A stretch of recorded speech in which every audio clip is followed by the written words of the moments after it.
que tú te integras al grupo de Claudia Sheinbaum para que ella llegue a la presidencia de la República. ¿Me puedes contar primero los porqués, que es muy interesante, pero también cómo se da este primer acercamiento? ¿Fue con la entonces candidata o jefa de gobierno? ¿Qué es lo que pasó, Javier? Bueno, realmente yo me sumé al equipo de la doctora Claudia Sheinbaum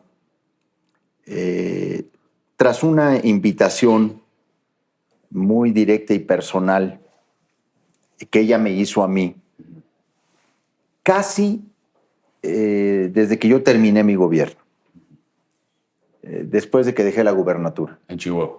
En Chihuahua. Habíamos ya platicado en el último año de mi gubernatura, porque coincidimos unos años, ella como jefa de gobierno de la Ciudad de México y yo como gobernador de Chihuahua, y entonces veníamos platicando pues, de distintos temas. Pero hubo un momento muy claro de nuestro diálogo continuo en el que yo le expresé la simpatía que ella me causaba por la manera en cómo se desempeñaba como jefa de gobierno, pero también por sus características personales, por su trayectoria, por la manera de plantear las cosas, la forma en que ve los problemas y luego la forma en que sugiere las soluciones. Y además porque ella y yo teníamos un conocimiento previo, muy anterior, ¿sí? ¿Se puede saber qué es ese conocimiento previo muy anterior? En el 2005, Okay. por ahí 2005, a mí me buscó el que entonces era procurador de la Ciudad de México, Okay. Bernardo Batis Vázquez. Claro. Candidato en su momento a ministro de la Suprema Corte. Ahora, bueno, en la terna, ¿no? En la terna. ¿Y ahora Bueno, también? Ahora, sí, estuvo en una terna ministro de la Corte, Sí, ¿cierto? aquí en el Senado. También creo que a fiscal general de la República. También, justo. Uh-huh. Y luego, ahora, creo que ha salido insaculado, ¿no? Sí. Para ministro de la Corte. Bueno, Bernardo Batis Vázquez y yo somos muy amigos de toda la vida, Okay. porque ambos fuimos panistas. Él, pues uno de los líderes del PAN más destacados en los 80s, cuando yo me iniciaba en el PAN. Sí. Él era el secretario general del PAN cuando yo empezaba en esa militancia y pues desde siempre Bernardo Batis para mí fue una figura muy destacada, muy respetada, muy reconocida, de enorme prestigio. Y siempre tuve con él un vínculo muy estrecho, hasta cuando él incluso se sumó con el entonces jefe de gobierno Andrés Manuel, y él era el procurador, pero él fue quien hizo un vínculo, un enlace, para que nos encontráramos la que entonces era secretaria del Medio Ambiente de la Ciudad de México y yo que era senador de la República, a propósito de lo que entonces se conoció como la Ley Televisa. Okay. ¿Nos podrías contar qué es la Ley Televisa? Pues, para aquellos que teníamos 5 años en su momento. Sí, bueno, es cierto. Sí, sí. Ya 2004. 2005, 2006 fue el proceso en el que se aprobó en un procedimiento fast track con enorme rapidez un proyecto de legislación muy favorable a Televisa en el que buscaba tener una serie de privilegios, de concesiones, de extensiones y de exenciones de carácter fiscal, y en donde prácticamente se apropiaba del espectro radioeléctrico del país, ¿no? Y de las concesiones por siempre, incluso casi sin pagar nada a cambio. Entonces, nosotros nos opusimos a esa legislación, lo que luego a mí me generó un veto por muchos años en la televisora, ¿no? Me borraban de las imágenes o me cortaban. ¿Sí existía el veto entonces? Por supuesto. No era un invento de muchas personas que decían que el día soleado nunca existió. No, el veto era real y la televisión... No, bueno, a mí me cortaban de de imágenes, de presidiums, de todo. De hecho, en muchas ocasiones a mí me decían, oye, que si puedes ponerte hasta el final, ¿no? Hasta Bueno, porque en ese momento la televisora tenía el poder. Sí, porque entonces la televisión era... Quien ponía, ¿no?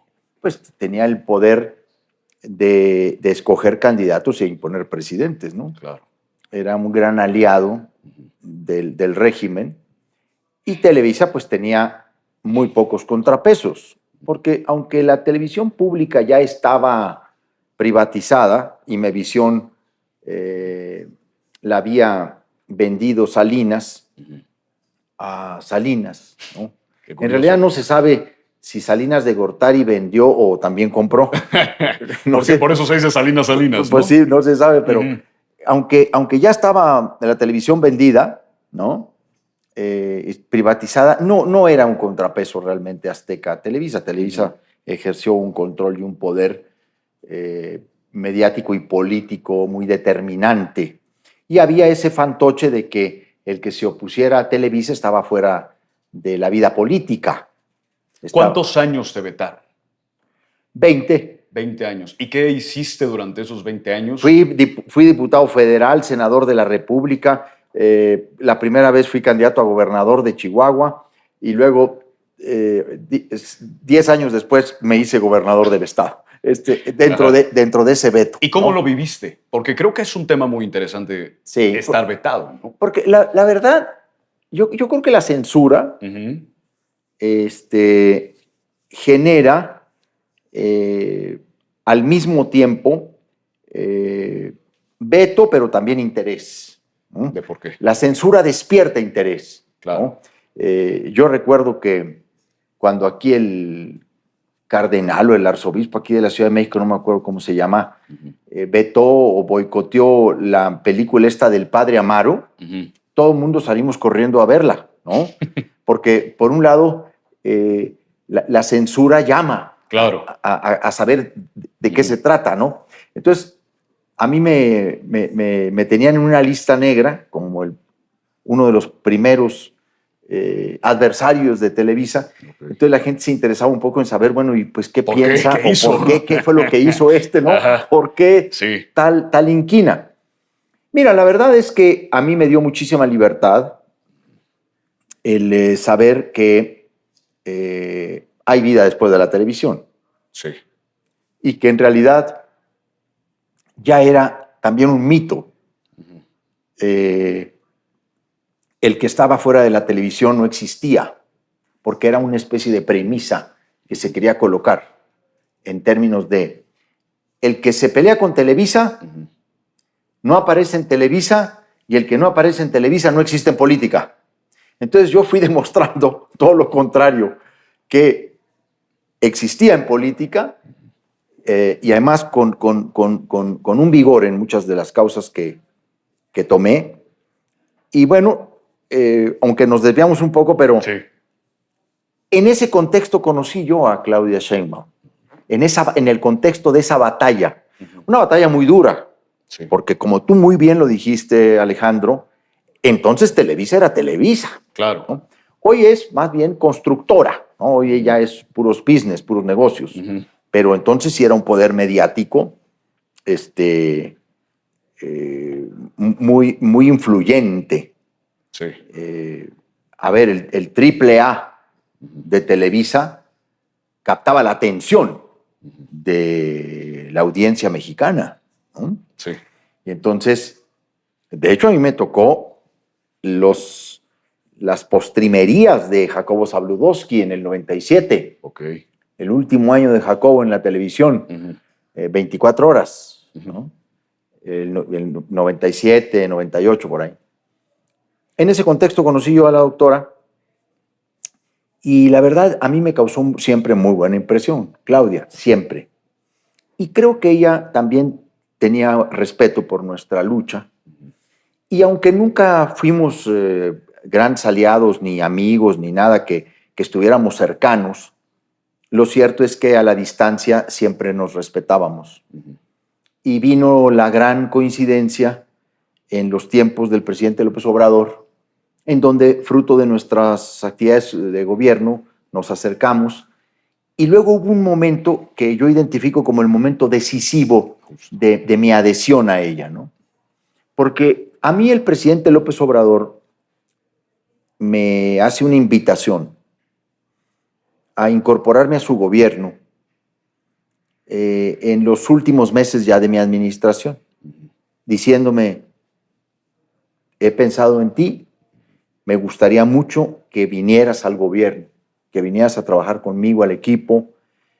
Platicamos mucho esa ocasión. ¿Se habló de algún cargo en ese momento? Se hablaron de varios cargos, sí. ¿Se puede saber alguno? Se hablaron de, pues, algunos que el presidente me invitó. Ajá.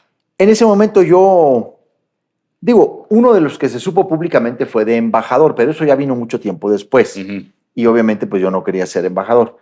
Y además no me parecía que yo debía hacerlo, porque tampoco quería generar la impresión de que yo me estaba yendo del país o estaba huyendo del país. Claro. O sea, esas cosas que luego en política tienen muchas interpretaciones. Y que muchos exgobernadores de muchos partidos, pues sí aceptaron. Morena, aceptaron, ¿no? Sí. Y además, alguien que me había hablado muy mal de los embajadores era el propio presidente López Obrador. Y entonces, todo era un halago. Y entonces cuando queriendo ahí un poco él, yo sé que lo hizo, lo digo sinceramente, yo sé que el presidente López Obrador lo hizo buscando apoyarme, ayudarme, porque ya era para entonces ostensible que venía una campaña de persecución política para mí en el gobierno de Chihuahua con María Eugenia Campos. Ya venían muchos señales y el presidente me dijo, incluso fue el propio Adán Augusto, que era secretario de Gobernación. Hoy presidente de la Junta. Hoy presidente de la Junta de Coordinación, me dijo, oye, el presidente lo que quiere es ya para que tú estés tranquilo. Le digo, mira, pues quizá lo agradezco mucho, pero efectivamente no quiero dar esa impresión de que estoy huyendo. Y bueno, además el presidente no había ponderado muy bien en ese momento la figura del embajador. A mí el presidente me hizo ofrecimientos muy concretos que en ese momento yo no tuve condiciones para aceptar, pero alguien a quien recurrí en consejo fue a Claudia Sheinbaum. Okay. Mientras era jefa de gobierno. Mientras era jefa de gobierno y yo todavía gobernador de Chihuahua. Ella estaba muy entusiasmada, me dijo, sí, éntrale, el presidente te respeta y mira, Javier, en la izquierda tú tienes un reconocimiento, etc. Y un desayuno que fue en casa de Arturo Herrera, el que era secretario de Hacienda. Y yo me acuerdo que le dije a Claudia, y ahí fue donde yo me puse la soga en el cuello, porque le dije, mira, bueno, independientemente de si yo colaboro con el presidente López Obrador o no, si encuentro las condiciones para entrar en la responsabilidad específica que me invita, si así es, pues yo voy a entrarle. Pero si no, cuenta, le dije, con que si tú eres la candidata, yo te voy a apoyar. No, pues ya, estaba dicho todo.